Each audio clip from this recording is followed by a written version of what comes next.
Welcome back. This is Billy with Coach Dooley's List. And once again, if you're enjoying these coaching videos, please like and subscribe to the YouTube page and also follow along on all of our social media platforms.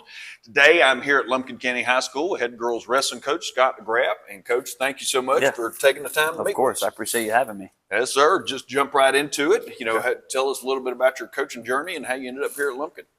Yeah, so I started off at Chestatee High School as an assistant coach.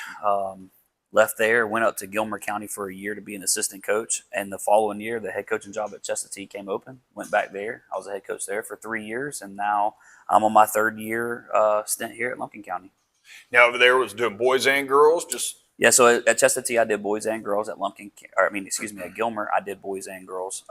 And then now here, I am just girls. No, that's awesome. I know we were just talking about the fact that some schools get to have two head coaches for both programs, and especially having 30, it's good that Lumpkin allows you to do that. Just kind of going into, you've been at a couple different schools. Now you're here. Now you've got your own program again, and just the girls, so not having to worry about both sides. What is it you want to build your program around, or what do you want your program to be known for? Yeah, so we talk about, when I first got here, and we still talk about it, is do things better than they've ever been done before. And we do that every year. That includes the years I've been head coach here. We want to do things better every single year. I think it's really stuck with our girls, and we're getting better. It's helped. I really like that. I've never heard it put that way, and again, it gives you something to strive for. So for sure. So and jumping around a couple different places up here. What's one of your favorite coaching stories you've ever had? Actually, probably from here. I had a young lady a couple years ago who told her parents that she was going to be a wrestling manager. It was great. Parents showed up to support her at a tournament, and she was on the wrestling mat.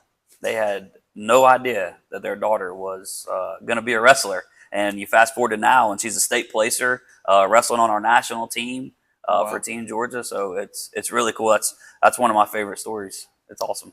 That is really cool. It is that, and flag football is two of the fastest growing. And I hate to say it, a lot of people don't realize how fast girls wrestling is growing.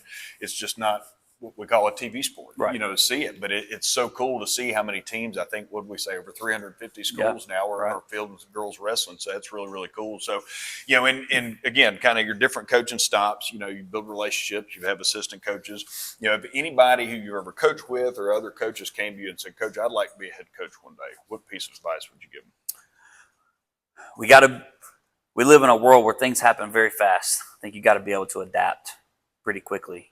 Kids change, parents change. You want to be able to adapt and move on relatively quickly. And it's not always about the things that I want. A lot of times, and that's something I've had to learn, especially here with coaching girls for the first time, is, a lot of times it's listening to them and what they have to say and meshing the two together and creating a finished product. So. I agree. And you mentioned, coaching girls, and this has come up a lot with female coaches. They always say, girls have to feel good to play good or to wrestle good, where the boys were the opposite. But that comes with so many things. It could come with the pregame meal. Sure. It could come with the outfit, the attire that you're doing and all that. So getting their input on things that you might not go to guys with, it can make or break you sometimes. Listen, one of the issues we have every year is about gear. What are we going to order? How much are we going to get? Is it guys cut or girls cut? It's something every year. It's important. But yeah, it's all about how they feel. I'm a firm believer. I always tell our girls, if you look good, you feel good. And if you feel good, then you wrestle good. So that is true. Try to take care of them the best we can. I love it. All right, rapid fire. Do a couple of things. Again, don't have to give any context, just an answer. All right. I love going out of town doing these, and I try to go eat when I can. What's the best place to eat in Lumpkin County? Best place to eat? No fast foods. The best place, you think I'd never been there, what's the best place that you just love to go? It all depends on what you like. I'm a fan of Gustavo's. All right. Yeah, it's a pizza place. Pizza place. It's a good pizza place. Never go wrong with that.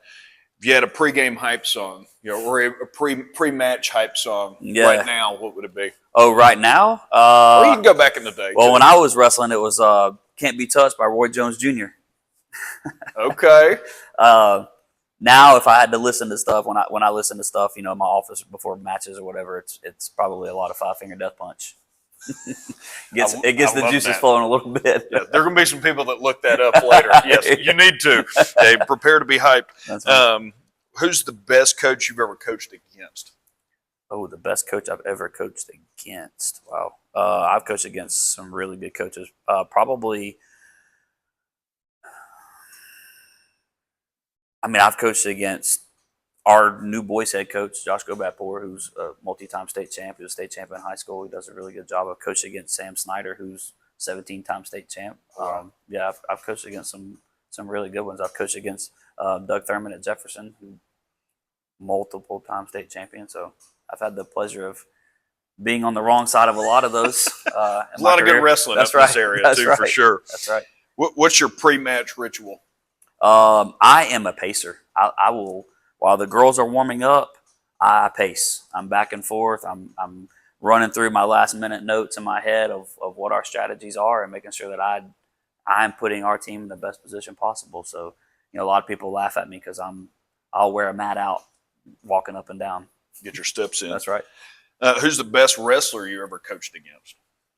The best wrestler? So I know it's hard, especially with all those coaches out there. I know what programs. The best wrestler. I've coached against Caleb Henson. Caleb Henson is wrestling for Virginia Tech, won a national championship. That's probably the best one. He's really, really good. Legit. Yeah. Awesome. Last thing I was asked, one of the big ideas behind Coach Dooley's list is trying to connect coaches with vendors, and that's anything. It's for singlets. It could be for mats. It could be for technology, anything that you use inside your budget. So who's a vendor that you've worked with that you would shout out to another coach? Yeah, I would like to give a shout out to the guy who does all of our photography and we call it media day. Robert Hernandez at Our Lead Photography does a great job for us. Our girls always love the products that he puts out, and they enjoy seeing those photos. And those are what go on our senior banners and all that stuff. So I do appreciate Robert and Our Lead Photography. I need to get his info from you. That's actually one that comes up more lately because, back when we were doing it, you didn't have a media day. There was no social media and all that kind of stuff. That's right. And that's you have to do it now. Yeah, it keeps everybody involved. So, well, Coach, listen, I appreciate you taking the time. It was a pleasure, and best of luck this season. Yes, sir. Thank you for having me. Yes, sir. Yes, sir.